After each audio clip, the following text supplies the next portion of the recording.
again, as a person, again in the mid-40s, who certainly is going through some of the thoughts that you kind of described just now.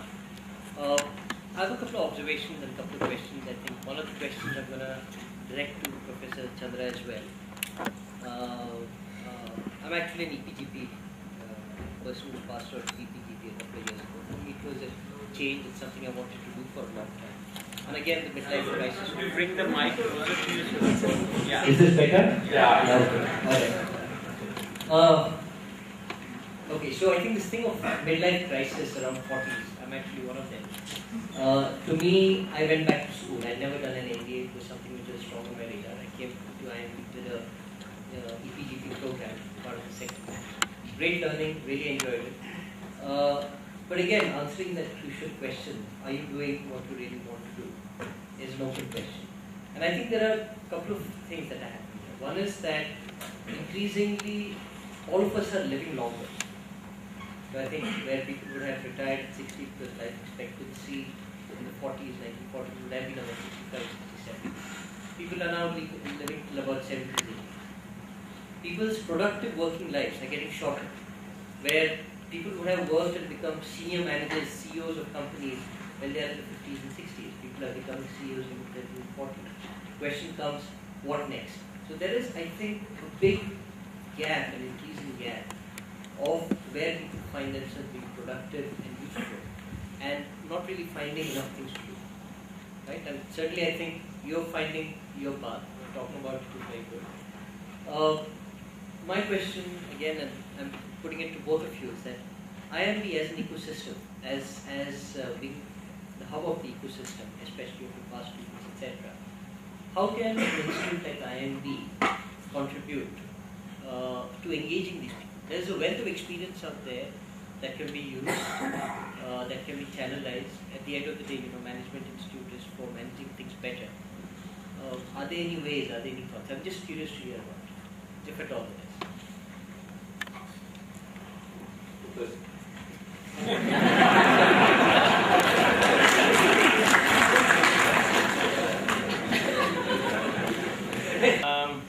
Are like open spaces.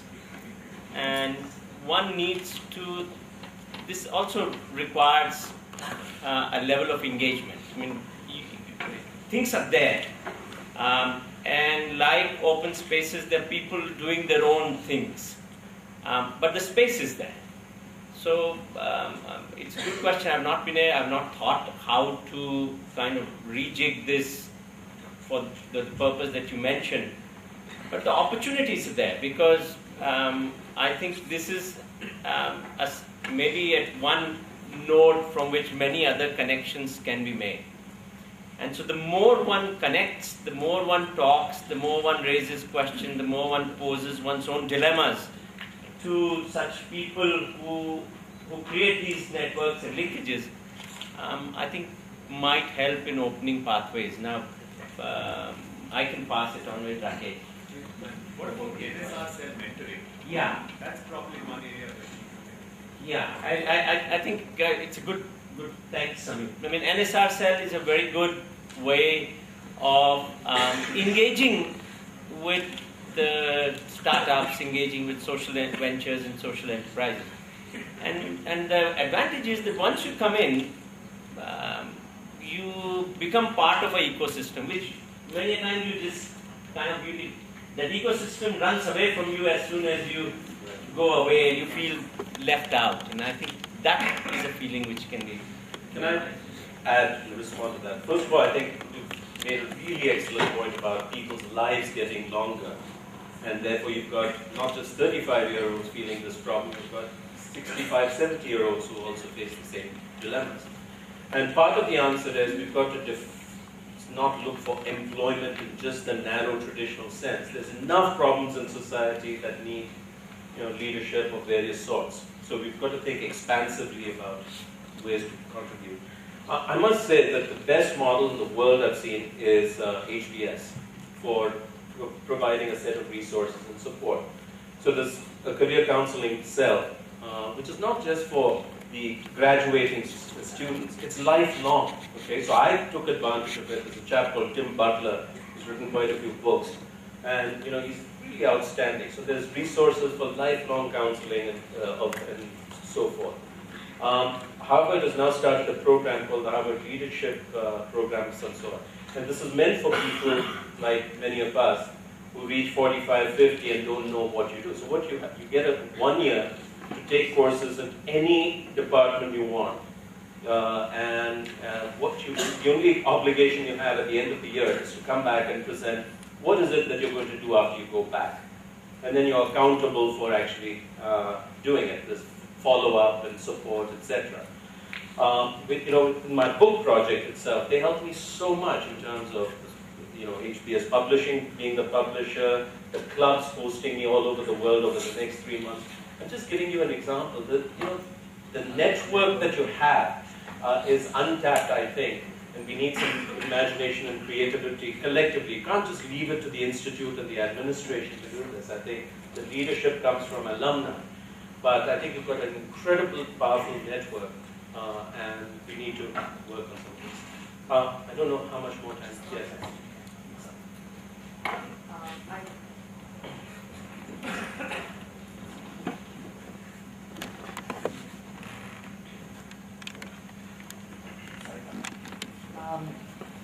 Ravi, I was one of the people who wrote into your response to that article in the Economic Times.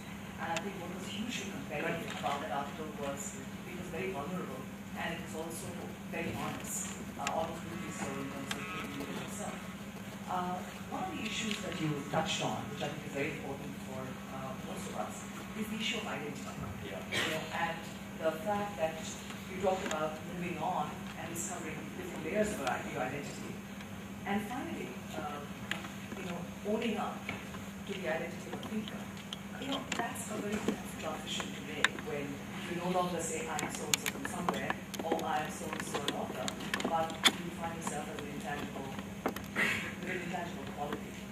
That way, considering the cultural cost, we comment on that because we all grapple with the identity issue in what I'm not sure everybody heard where she basically said, as you make these transitions, identity is one of the central problems or challenges, which is, okay, if I'm not working for company X or some organization Y, who am I?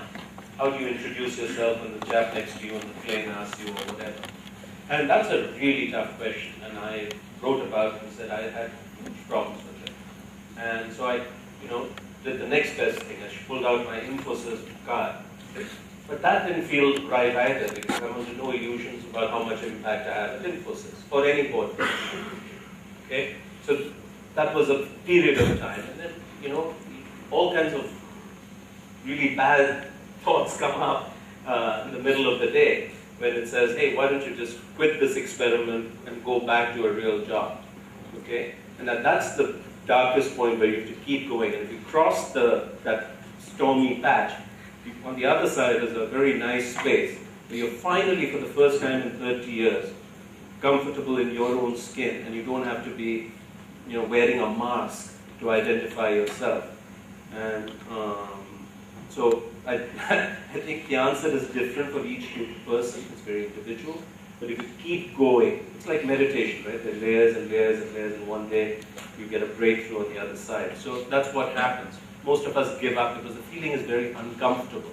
This is where I've got to thank Tim Butler again of HBS. He said, don't shun your dark thoughts.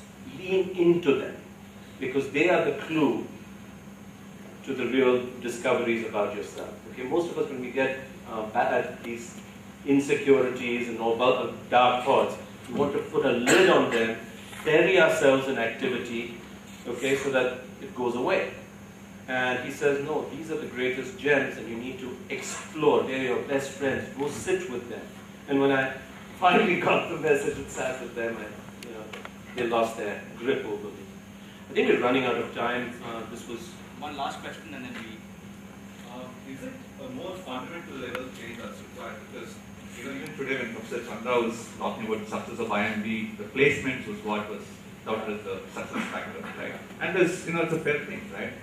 So is it more at a fundamental level that's required? When we are 35, we've crossed the 20s, and we've been ingrained that success is something.